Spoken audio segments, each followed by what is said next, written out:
خب بچه های عزیز، میدونید که ما معمولا در ریاضی از نمادهای ریاضی استفاده میکنیم و سعی میکنیم که برای بیان مسائل و مطالب ریاضی از زبان ریاضی استفاده کنیم. در این فصل هم ما قصد داریم یک سری نمادها رو برای شما معرفی کنیم که از نوشتن عبارتهای کلامی تا اونجایی که امکان داره پرهیز کنیم. خب به سراغ متن کتاب میریم. اگر مجموعه A را به صورت، میبینید یه مجموعه A داریم، اعضاش به این صورته که A کوچیک، B کوچیک، 5 و 7، 4 تا عضو داره. اگر مجموعه A رو به این صورت در نظر بگیریم، برای نشان دادن اینکه این A کوچیک، میبینید اینجا این A کوچیک عضوی از این مجموعه A هستش، اینو به این صورت نشون میدیم. می‌نویسیم A، این همچین علامتی مثل سی انگلیسی وسطش یه خط اضافه تر داره، یا مثل ای بزرگ انگلیسی پشتش خمیده شده. این علامت عضو بودنه. A نوشته میشه A کوچیک، علامت عضو رو میذاریم و A بزرگ که اسم مجموعه ما هست به این صورت نوشته میشه و اون رو میخوانیم A عضو A است.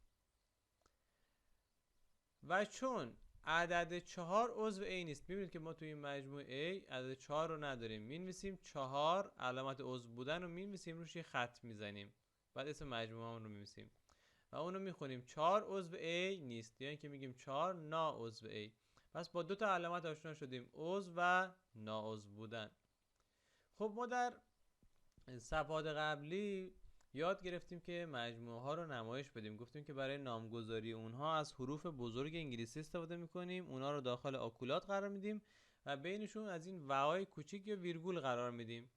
اما میتونیم مجموعه ها رو به شکل دیگه‌ای هم نشون بدیم. نمایش مجموعه ها با استفاده از نمودار ون. مجموعه ها رو میتونیم با استفاده از منحنی ها یا خط های شکسته بسته نمایش میتونیم بدیم.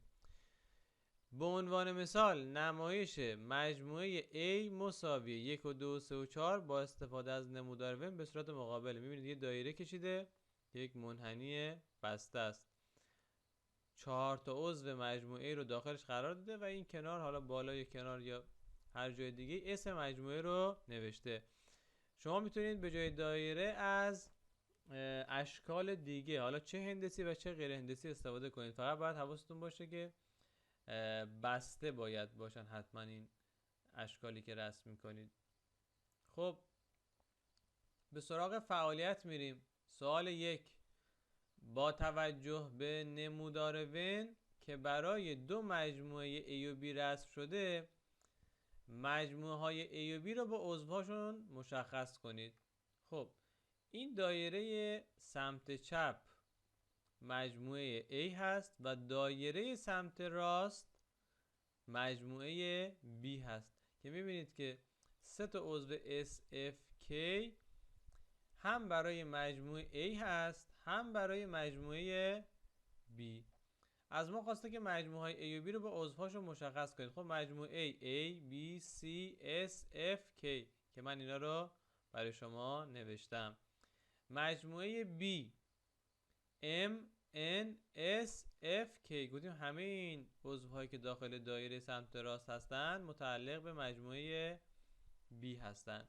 خب سوال 2 برعکس سوالیه که این بار دو تا مجموعه رو به ما داده، دو مجموعه A و B رو به ما داده، گفته این دو تا مجموعه رو در نظر بگیرید و این بار از ما خواسته که ما اونها رو با یک نمودار ون نمایش بدیم. با یک نمودار ون، دقت کنید به این یه دونه بودنش، مثل یه همچین چیزی که اینجاست. خب کدام عددها هم در منحنی بسته مربوط به A و هم در منحنی بسته B وجود دارد؟ خب می‌بینید که در دو تا مجموعه عددهای 5 و 6 به صورت مشترک وجود داره. هم برای B من عددهای 5 و 6 رو دارم، هم برای مجموعه A. این دو تا عضو در هر دو تا مجموعه وجود داره. پس باید مثل این نمودار ونی که در سوال بالا داشتیم، در این قسمت وسط که مشترکه عددهای 5 و 6 رو قرار بدیم. پس من نمودار ون این سوال شماره 2 رو رسم میکنم. مجموعه A که 1 و 2 و 3 و 4 و 5 6 بود و میبینید در دایره A قرار داره.